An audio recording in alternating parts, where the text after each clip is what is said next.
Hey everybody, thanks for watching, and just wanted to pop on because all the fancy influencer people say they're going to pop on, so we are popping on this morning. My name is Jess, if you don't know me already, with Integrity Advantage, and I brought my Rockstar med reviewer Monique Mays. Yeah, girl, Hey. I love it. So we just wanted to talk a little bit about a review that we've been doing this week, and by we I mean she. But we have really had a lot of dialogue internally about this particular review, and it's for a lab and specifically genetic testing, which we know is just a struggle in the industry. And so in this review, Monique has come up with some really cool stuff. So we just thought we'd make a quick video and do better generally about trying to share some of the insights that we get from doing these reviews all the time, because we do a lot of them. So without further ado, Monique, take it away.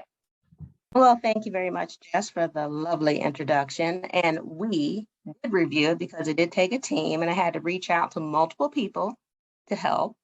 And thank goodness to articles by the OIG, American Cancer Society, and CMS, it helped me get through this, and I was able to make it okay and realize what I was seeing was one of the classic trends of blanket billing and stack billing. The lab did send evaluation and management services, the original pathology report from the facility, and they also sent in a lovely lab requisition form provided to the doctor that all they had to do is check a little box and multiple genetic panels at that point. That's all, they submitted. So going through the documentation, there was a few things I came across that I was like, that just doesn't seem right.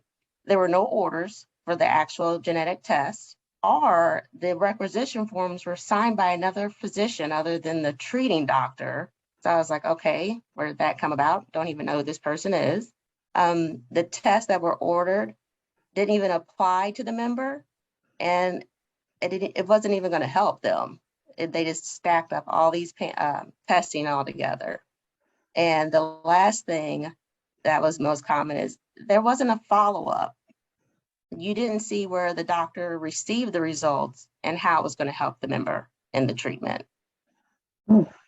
That's so interesting, because I think more often than not, so a lot of us just struggle with labs in general, right? So we know, and CMS is very clear, that the lab is responsible for having that information that substantiates the why they did it, how it was ordered, and how it's going to impact the patient care, and that the results go back to the provider so that it can impact the patient care.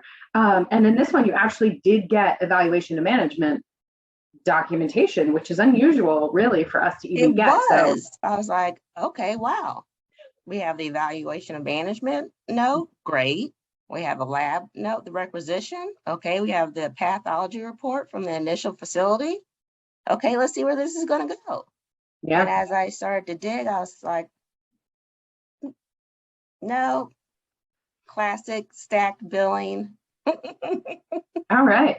And so you said there's three main references that you really felt were helpful. You said CMS, there's an OIG, and American Cancer Society. And so we can put those in the comments. If you guys have questions about it, we're happy to have a discussion, but just wanted to share some tidbits of information about what we found, and resources, because I don't know about you guys, but we have lots and lots of resources all over the place, but they do change often and they take some digging to get to. So hopefully this helps somebody in their review and streamlines things for you. I hope this helps someone. And yes, always check your resources. As these new trends come about, the OIG is on top of it, and they also help lead you to other things just to check in, because you never know what's coming up next. Awesome. All right. Thanks. Till next time, y'all. Have a good one. Happy Friday. Bye, guys.